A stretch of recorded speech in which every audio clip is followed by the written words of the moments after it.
The security guard's hand came down on Celestine Okafor's wrist before she could reach the exit, and every person in that Loblaws lineup turned to stare. "Ma'am, I need you to come with me." Celestine Okafor had worked 31 years at the post office sorting facility on Terminal Avenue in Winnipeg. She had never once been late. She had never stolen so much as a ballpoint pen. She was 64 years old, her feet hurt from the bus ride over, and she was holding a receipt for everything in that reusable shopping bag. Neither the guard named Byron Flett nor the store manager named Glenn Roper knew the woman they were marching toward the back office had spent 3 decades earning the kind of reputation that outlives retirement. And Celestine Okafor had no idea that the man watching from aisle 7, the one in the worn flannel jacket who hadn't said a word yet, was about to change the rest of her life. The walk from the bus stop to the Loblaws on Pembina Highway took Celestine Okafor 12 minutes on a good day. That Tuesday morning in November, with the wind off the Red River cutting through her coat like it had a grudge, it took closer to 18. She had taken the 162 bus from her apartment on Weatherden Avenue, the same way she had for 11 years, since her daughter Tricia moved to Calgary and the car finally gave out, and Celestine decided she did not need to be the kind of woman who panicked over things she could not change. She had a list in her coat pocket: bread, canned tomatoes, the low-sodium soup her doctor wanted her eating after the blood pressure scare in September, yogurt for her granddaughter Aisha, who was staying with her that weekend. She had budgeted exactly $73 and had $48 left on her transit card for the month. Everything was accounted for. The morning had not started well. The radiator in the bedroom had been making that sound again, the grinding one she kept meaning to call the building superintendent about. She had slept badly. Her right knee, the one that had been threatening to become a real problem since the summer, had stiffened overnight and taken 3 flights of stairs to loosen up. By the time she got to the store, she was already carrying more weight than she had walked in with. She moved through the aisles carefully the way she always did. She checked prices. She put back the name-brand crackers and took the store brand. She stood in front of the yogurt section for a full minute, deciding between the 2-pack and the 4-pack, because the per-unit math mattered when you were living on a pension and a small Canada Post survivor benefit and a dignity that did not leave room for pretending otherwise. At the self-checkout, the machine had one of those moments. The scanner beeped 3 times on the yogurt and threw an error she did not understand, and a young woman with a store lanyard came over and reset it without looking at Celestine directly. The receipt printed. Celestine tucked it into her coat pocket alongside the list, pulled the bags into her arms, and walked toward the exit. Byron Flett stepped in front of her 3 feet from the door. He was a big man, late 20s, with the particular expression of someone who had been given a small amount of authority and had decided that was the same thing as respect. He held a radio in one hand and gestured toward the bag with the other. "Ma'am, stop right there." Celestine Okafor stopped. "I need you to come to the back office with me." "I have my receipt," she said. She reached into her coat pocket. "We'll sort that out in the office." "I would like to sort it out here," Celestine said, and her voice was the same voice that had told 30 years' worth of new postal workers how to stack trays without injuring their backs. Steady, patient, not asking for permission. Glenn Roper appeared from somewhere near the customer service desk. He was the store manager, mid-40s, with the energy of a man who had convinced himself he was reasonable. He looked at Celestine the way certain people look at a situation they have already decided the conclusion of. "There was an irregularity at self-checkout," he said. "The machine had an error. Your employee reset it. I have the receipt. We'd still like you to come to the office." People were watching. A woman with a stroller had stopped near the floral display. 2 teenagers by the magazine rack. An older white man in a flannel jacket in aisle 7, standing very still, a box of oatmeal in one hand and his phone already in the other. "Am I being detained?" Celestine asked. Neither Glenn Roper nor Byron Flett said yes. Neither said no. Byron Flett put his hand on her wrist. The older man in the flannel jacket took a photograph. His name was Wallace Trent, and he was 67 years old, a retired superintendent with the Winnipeg Police Service who had put in 30 years before his knees forced him out. He had a daughter who called him every Sunday. He had a theory about grocery stores. which was that they were one of the last places left where you could see how a community actually treated its most ordinary members, and he had been watching Glenn Roper and Byron Flett for about 4 minutes before Celestine Okafor reached the exit. He set down the oatmeal. "Excuse me." His voice carried without effort, the way voices do when they have spent decades commanding room. "I need to ask what's happening here." Byron Flett turned. "Sir, this is store business. Is this woman being accused of something?" Glenn Roper drew himself up. "This is a private matter between. Does she have a receipt?" Celestine pulled it from her coat pocket. She held it out without saying anything. Her hand was completely steady. Wallace Trent looked at the receipt, then at Glenn Roper. "She has a receipt. There was an irregularity at. I watched your employee override the scanner. I was in this aisle when it happened." He held up his phone. The photograph was visible on the screen. "I've also been recording this conversation for the last 2 minutes." Byron Flett's hand came off Celestine Okafor's wrist. The woman with the stroller was no longer pretending to look at flowers. "I'm going to ask one more time," Wallace Trent said quietly. "Is this woman being accused of a specific crime? Because if she is, you'll want to call the actual police. And if she isn't, she's free to go." Glenn Roper looked at the receipt. He looked at Wallace Trent's phone. He said, "You're free to go, ma'am," in the tone of a man who was already composing a different version of events in his head. Celestine Okafor walked out of the Loblaws on Pembina Highway, carrying her reusable bags and her receipt, and 11 years of grocery lists, and 31 years of the post office and every other weight she had collected without complaint. She made it to the bus shelter before her legs decided they'd had enough. Wallace Trent had followed at a distance. He sat down on the other end of the bench without asking, which she appreciated. He did not say anything for a moment, which she appreciated more. "I'm sorry that happened to you," he said finally. Celestine looked at him. "You took a photograph." "I did." "And you recorded it." "I did." She was quiet. The 162 was 12 minutes out according to the shelter display. "Are you a journalist?" "Retired police," he said. Wallace Trent. He said it the way people say their names when they expect the name to do something, and then immediately seemed to realize she might not know who he was, which she didn't. "Celestine Okafor. Do you know what they were going to do to you in that office?"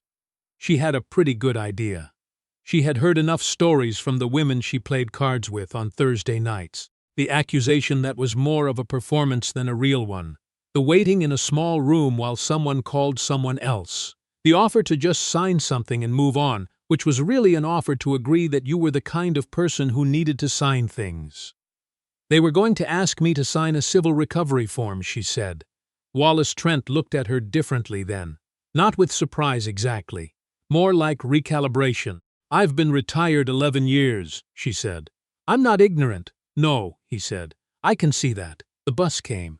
They rode 4 stops together without speaking. When she got off, he handed her a card that said only his name and a phone number, handwritten on the back of what appeared to be a library receipt. "If anything comes of this," he said, "call me." Celestine Okafor put the card in her coat pocket next to the grocery list and the Loblaws receipt. She walked the rest of the way home in the wind.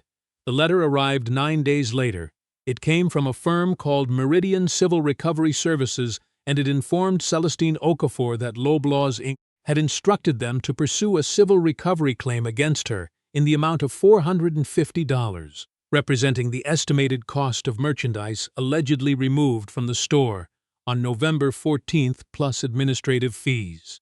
The letter said that paying this amount would resolve the matter, and that failure to respond within 30 days could result in further action including referral to law enforcement. She read it 3 times at the kitchen table with a cup of tea that went cold. Then she called her daughter in Calgary. Tricia answered on the second ring and said, "Mom, what's wrong?" before Celestine had said anything, because Tricia had inherited the same telephone intuition that had served Celestine Okafor for 64 years. "Nothing is wrong," Celestine said, which was the wrong way to start. By the time she finished explaining, Tricia's voice had that particular quality it got when she was trying to be calm and was not particularly succeeding. "Mom, you need a lawyer. I'm not paying a lawyer $450 to fight a $450 letter. Then you need to not pay the letter." "I'm not paying the letter." "Mom, Tricia, I have done nothing wrong." The words came out quietly, the same way Celestine Okafor had said everything that mattered in her life, not loudly, not with performance, but with the absolute groundedness of someone who knew exactly where they stood. I paid for everything in that bag. I have the receipt. I am not signing anything that says otherwise. There was a silence that stretched across the 900 kilometers between Winnipeg and Calgary. Okay, Tricia said finally. Okay, then what do you need? Celestine looked at the library receipt card on the kitchen table. I think I need to make a phone call.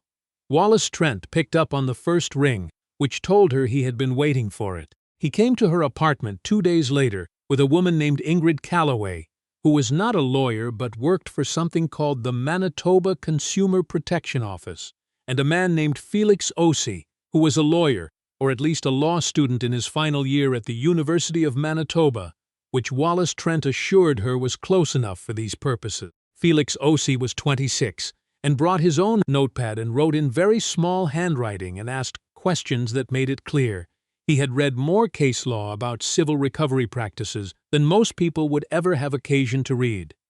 They sat around Celestine's kitchen table, and she gave them the receipt and the letter and told them what happened in the order it happened. Felix Osei wrote things down. Ingrid Calloway took photographs of both documents with her phone. Wallace Trent drank 2 cups of tea and did not say much, which Celestine was beginning to understand was how he operated when he was actually paying attention. This is a fairly standard letter, Felix Osei said, holding the Meridian notice. They send thousands of these. Most people pay. I'm aware of that, Celestine said. You'd be surprised how many people pay even when they did nothing wrong. The amount is calibrated to be below what people feel comfortable fighting. Yes, Celestine said. I am also aware of that. Felix Osei looked at her over the notepad. He was young enough to still be surprised when people over 60 were informed. Do you want to respond formally to the letter? I can draft something. I want to do more than respond onto a letter, Celestine said. Nobody said anything for a moment. There was a video, Wallace Trent said from behind his tea. I posted it 2 days after the incident. Didn't tell you because I wasn't sure it would go anywhere. He set his phone on the table. The clip was 42 seconds long. It started with Byron Flett's hand already on Celestine Okafor's wrist, included Glenn Roper's "Free to go, ma'am," and ended with the bus shelter bench. It had been viewed 340,000 times. The comments were mostly from people who had experienced similar things. There were people from Saskatoon, from Thunder Bay, from Halifax, from Toronto. There was one from a woman in Moncton who said it had happened to her mother twice at 2 different stores. There was one from a man in Ottawa who had been a retail loss prevention officer for 12 years and was describing, in very specific language, the difference between lawful detention and what Glenn Roper and Byron Flett had done. There were also 17 comments from people who said Celestine Okafor should have just cooperated, and Felix Osei was already drafting responses to those. Celestine watched the video without speaking. She watched herself hold the receipt out, hand completely steady. She watched Wallace Trent say, "Is this woman being accused of a specific crime?" in a voice that sounded like it had asked that question before, and already knew that the people on the other end of it rarely had a good answer. 340,000, she said. As of this morning, Wallace Trent said. It's still moving. Ingrid Calloway pulled out her own notepad. I want to talk about next steps. There's a formal complaint process through the Consumer Protection Office. There's also the possibility of a human rights complaint, which is a longer road but a stronger one. She paused. And there are reporters calling. How many reporters? Tricia asked. Celestine had not mentioned that Tricia had called back while Felix Osei was explaining civil recovery case precedent, or that she was now on speakerphone from Calgary, or that Tricia's voice had moved from controlled panic to something closer to determined. 4, Ingrid Calloway said. 2 local, 1 national, 1 from CBC Radio who wants to do something for the weekend program. The kitchen table had gotten very crowded for an apartment of someone who mostly entertained 1 granddaughter at a time. What would you like to do? Wallace Trent asked. He was looking at Celestine, not at anyone else in the room. Celestine Okafor thought about the grinding radiator and the stiffened knee and the $48 left on her transit card. She thought about the small room they had been marching her toward and the form they had been going to ask her to sign. She thought about the letter from Meridian Civil Recovery Services sitting on her kitchen table and the $450 they expected her to pay to make it go away. She thought about how many other people had paid it. "I would like," she said carefully, "to make sure that what happened to me does not keep happening to other people." She looked at Felix Osi. "I would like to respond to that letter. I would like to file the complaint with Consumer Protection, and I would like to speak to the CBC." Trisha's voice came through the phone speaker. "Mom, I'm coming this weekend. You don't need to come. I know I don't need. I'm coming."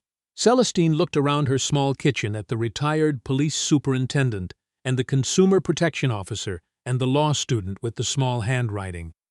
She looked at Wallace Trent's phone with the video still on the screen, and at the 42 seconds that had apparently been enough to make 340,000 people feel something. "All right," she said. "Where do we start?" The formal complaint to the Manitoba Consumer Protection Office was filed on a Wednesday.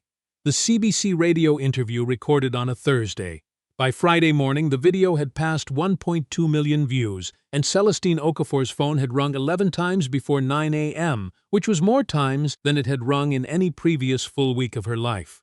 She let most of the calls go to voicemail. She was not the kind of person who answered numbers she didn't recognize, and she was not about to become one now.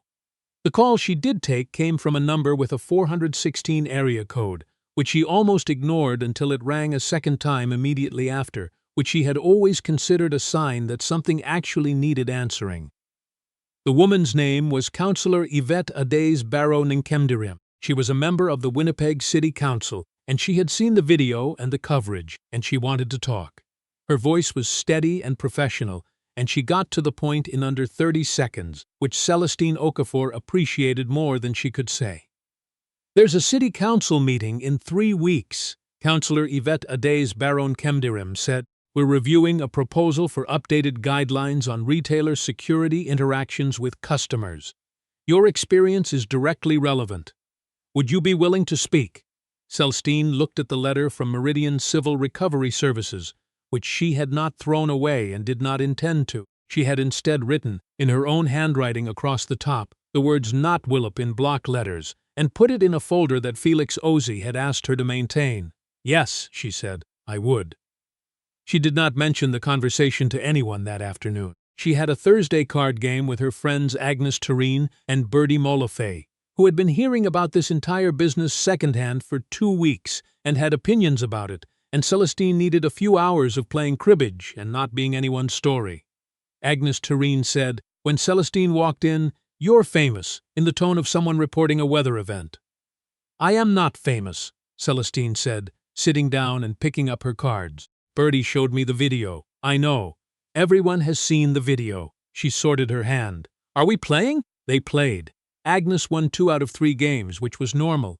Bertie made tea that was too strong, also normal. Nobody brought up the video again until Celestine was putting on her coat to leave when Agnes said quietly, "Are you all right, really?" Celestine Okafor buttoned her coat. She thought about the bus shelter bench and the wind off the Red River. She thought about how her legs had decided they'd had enough that day, and how she had sat very still for a moment before she was sure she was going to stand up again. "Yes," she said, "I am."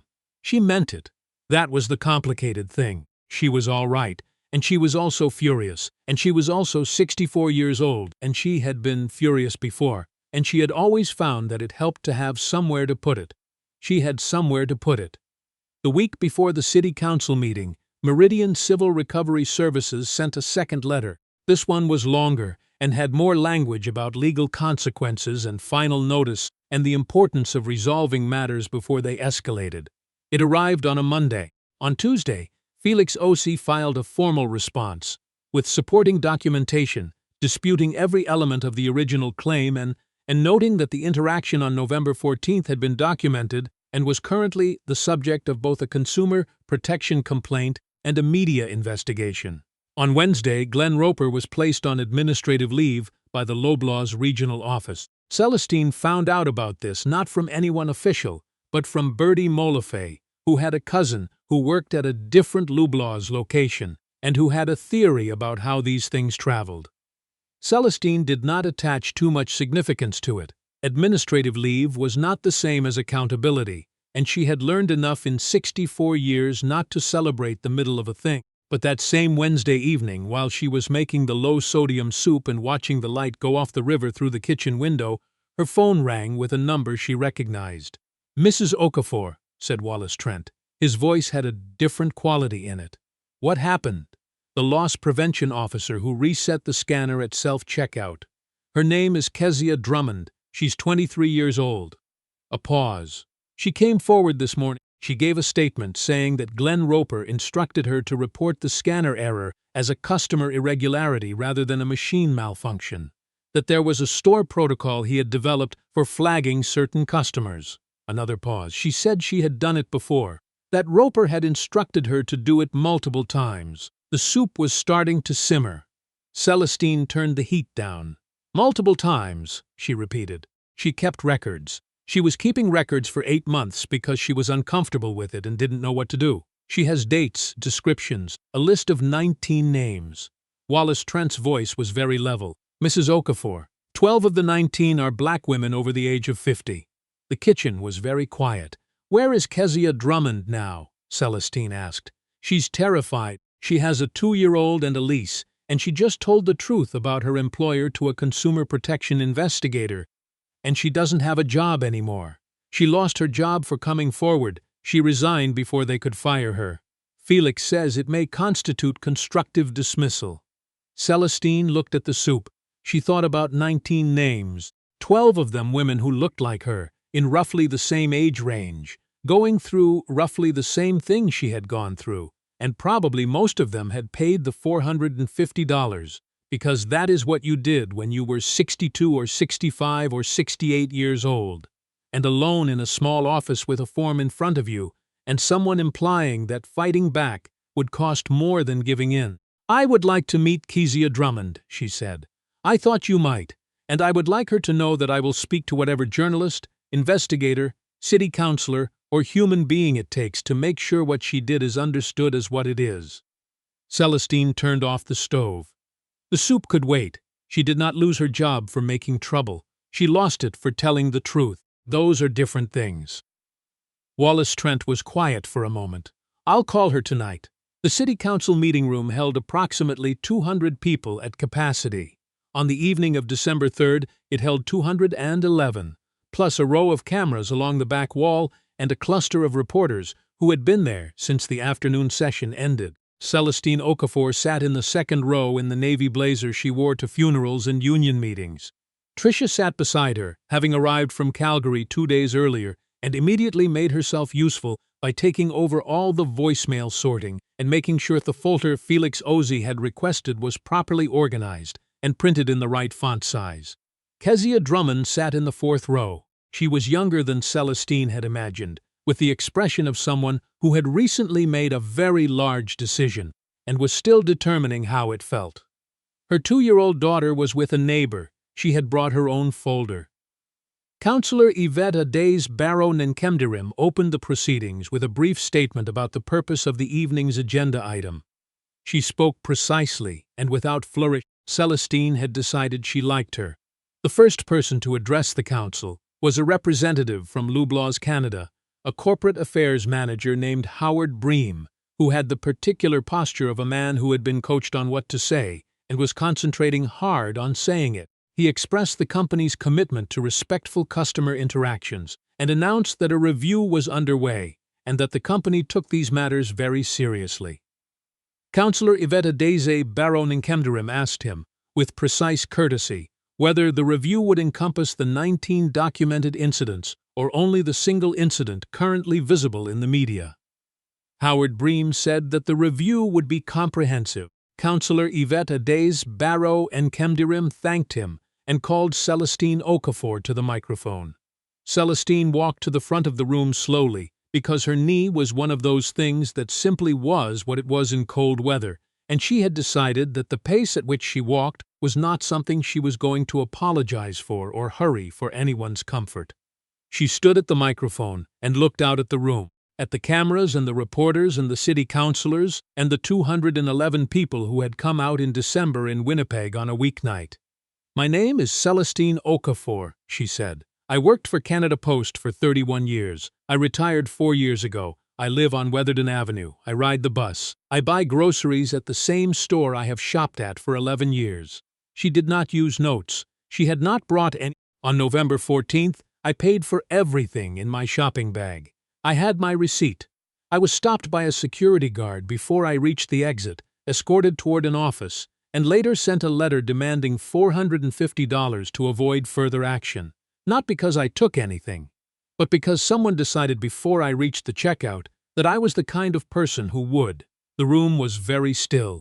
I am not here to talk about myself. I am here to talk about 12 other women who were put in that same small office, handed that same form, and were not in a position where someone happened to be standing in aisle 7 with a phone. She paused.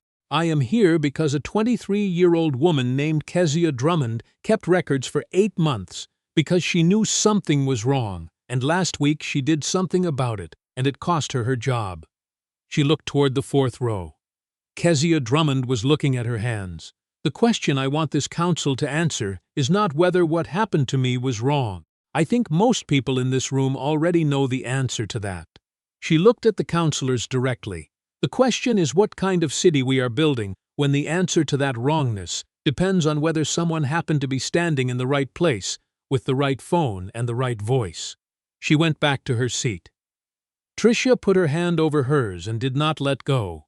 Kezia Drummond spoke for 7 minutes. She read from her folder in a voice that started quiet and steadied as she went. She read dates and descriptions without editorial. She did not perform emotion. She simply told what she had seen, in the order she had seen it, and the room listened. When she finished, an older woman in the 5th row began to clap. And then the room came apart at the seams in the way rooms do when enough people have been holding the same thing for too long. The formal measures that followed took time, as formal measures do. But they happened. The Consumer Protection Office investigation concluded in February. The Meridian civil recovery claim was formally withdrawn. An audit of retailer civil recovery practices in Manitoba was commissioned and submitted in the spring, and its recommendations included mandatory staff training documentation requirements and explicit prohibitions on the kind of profiling Glenn Roper had built into a protocol. Felix Ossie, who had turned out to be an excellent law student, graduated in April and spent his articling year working with the Manitoba Human Rights Commission. He sent Celestine a card with his new business address and a note that said she should feel free to refer anyone who needed help. Kezia Drummond found another job by March, this time in accounts receivable for a property management firm, which paid better and had better hours, and did not require her to make decisions that kept her awake at night. The constructive dismissal case settled in June. She did not talk about the amount publicly, which was her right, but she had replaced the second-hand car seat and paid 3 months ahead on her lease, and Celestine noticed these things from a distance with quiet satisfaction. Wallace Trent came to the spring announcement when the new provincial guidelines were released. He wore the same flannel jacket. He stood near the back, which was also how he operated. Afterward, Celestine found him by the coffee table. "You still have oatmeal at home?" she asked. "I went back and bought it," he said. The day after, same store, different location. She laughed, which was not something she had done often enough in the past months, and it surprised both of them. They sat with paper cups of coffee that was too weak, the way coffee at government buildings always was, and Celestine thought about the bus shelter bench and the 12-minute walk and the $48 left on the transit card. She thought about 31 years of showing up on time and leaving things better than she found them. She thought about a form she had never signed. "I want to ask you something," she said. "Go ahead. Why did you say anything that morning? Most people don't." Wallace Trent looked at his coffee cup. He was quiet long enough that she thought he might not answer. "My mother," he said finally. "She was stopped in a Safeway in North End when I was 14. She had her receipt. They took her in the back anyway." He turned the cup in his hands. "She paid the form. She never went back to that store. She never told anyone except me." He looked up. "I became a police officer partly because of that day. I spent 30 years thinking that maybe working inside the system was how you fixed it." He paused. "I'm not sure anymore, but I know I wasn't going to stand in aisle 7 again."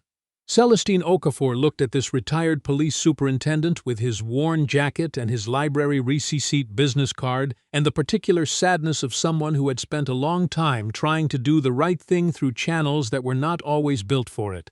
"Your mother would be proud of you," she said. It was the kind of thing Celestine Okafor said rarely and meant absolutely. Wallace Trent understood both of those facts. The following November, Aisha came to stay for the weekend as she always did. She was 9 now, old enough to be interested in things without needing them explained, and she had seen pieces of what had happened the previous year the way children absorb family stories, sideways, in fragments, with the occasional direct question that landed more precisely than adults expected. On the Saturday afternoon, they took the bus to the farmer's market on Assiniboine, which ran indoors through the winter months and smelled like coffee and fresh bread and the particular Winnipeg combination of wet coats and optimism.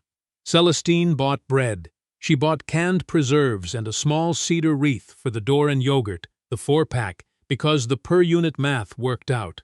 They were at the checkout when Aisha tugged her sleeve. "Grandma, that sign says you can scan your own stuff." "I know. Are you going to?" Celestine looked at the self-checkout machine. She thought about November 14th and the 3-beep error and the young woman with the lanyard who had reset it without looking at her directly.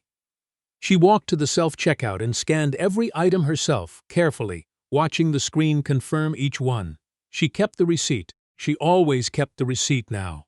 Not from fear, but because she had learned the difference between things you held onto to protect yourself and things you held onto to remind yourself that you had not done anything wrong. The receipt was the second kind. It said, in small printed numbers, exactly what had happened and exactly what she had paid for it, and she folded it into her coat pocket next to the list and took her granddaughter's hand and walked out through the exit into the gray Winnipeg afternoon, past the doors and the security camera and the wind still coming off the river, steady and cold and entirely her own.